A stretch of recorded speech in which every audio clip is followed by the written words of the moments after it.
In this module, we will cover cash flow versus appreciation. The purpose of this module is to provide an overview on the differences and why you would invest for appreciation over cash flow. Investing for cash flow has pros and cons. Let's start with the pros. First, the tenant pays your expenses.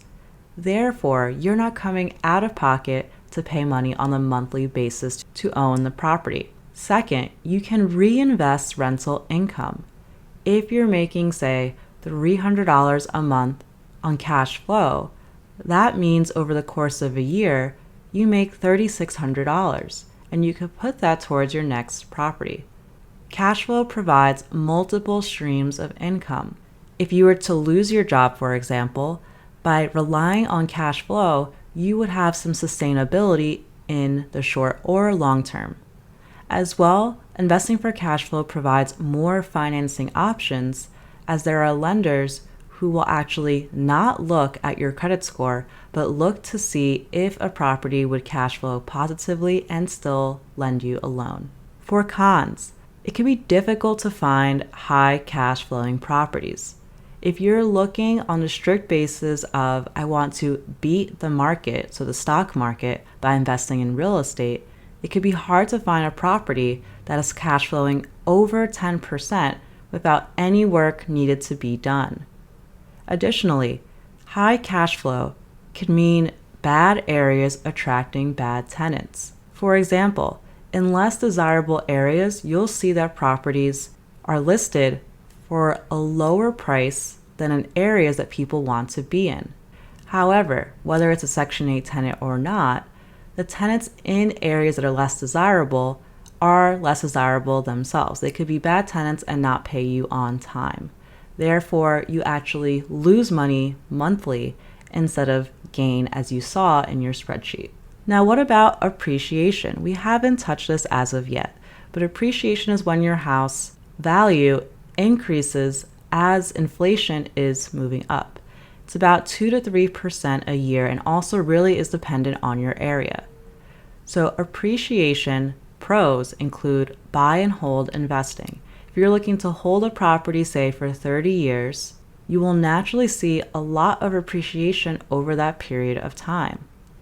As well, when a property is high appreciation, you can pull out more money for a cash out refinance, which would allow you to purchase even more properties by recycling the same money or just not having to come out of pocket.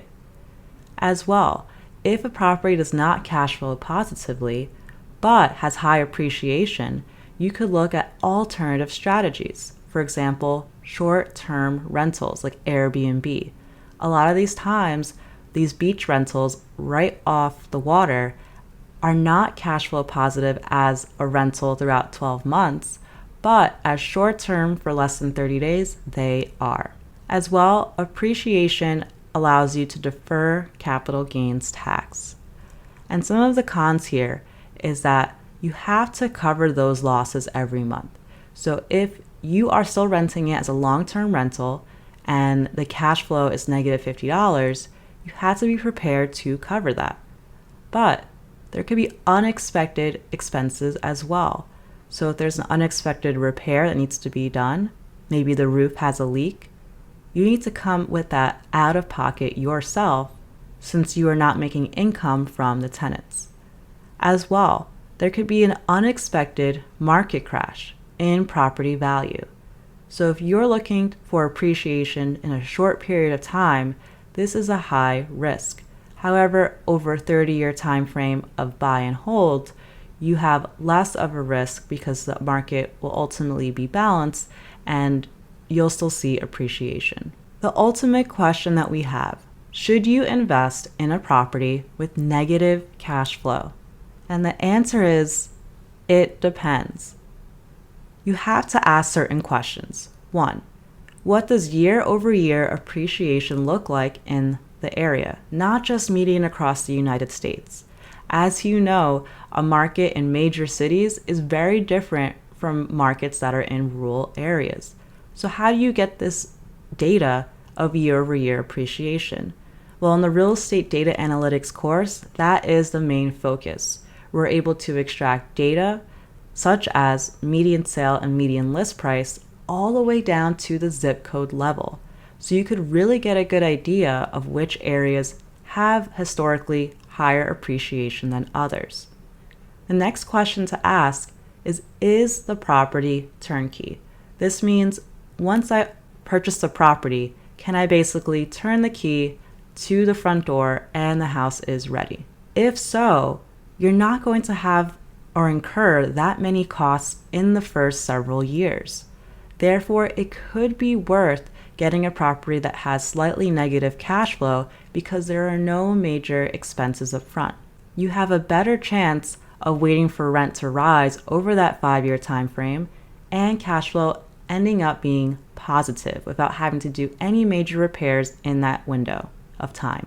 Next, can you set a property emergency fund? Irregardless of whether it's cash flowing or not, you should have a fund available or a savings account of some sort towards each property or to a set of properties that you own in case there's a hurricane, another natural disaster, or something just unforeseen that's going to be an expense out of pocket. If you are breaking even at $0, I highly suggest to not go for appreciation and instead go for cash flow. And the last thing to think about here is there another strategy that can help you break even? Maybe you can't actually be cash flow positive by having a 12-month lease. But what if you were to look into medium rentals? This can target nurses, for example, that are in your area. You can maybe rent by the bedroom and make more money. Yes, upfront, this is going to mean more property management on your end, but it can allow you to be cash flow positive. You do it for, say, maybe 2 to 3 years, and then if you see a break even for cash flow, you could decide at that point if you want to make the property a 12-month lease rental. Great, so we've covered all the basics of Real Estate 101 investing for cash flow. Now we're going to dive into creating our application with Python that will allow us to automate for any on and off market property at single family home to get cash flow. See you there. Investors are tired of using spreadsheets to evaluate a real estate deal, but now they don't have to be. With the Property Cash Flow app, you can enter in a property address and within seconds have all the data at your fingertips. You get relevant metrics like cash flow, cash on cash return, and expenses. Parameters you can toggle live to change your deal potential, graphics to see where income and expenses are flowing, and much more property details. What are you waiting for? Sign up for an API key and get started evaluating deals today. Or take the course to build your own property cash flow app using Python.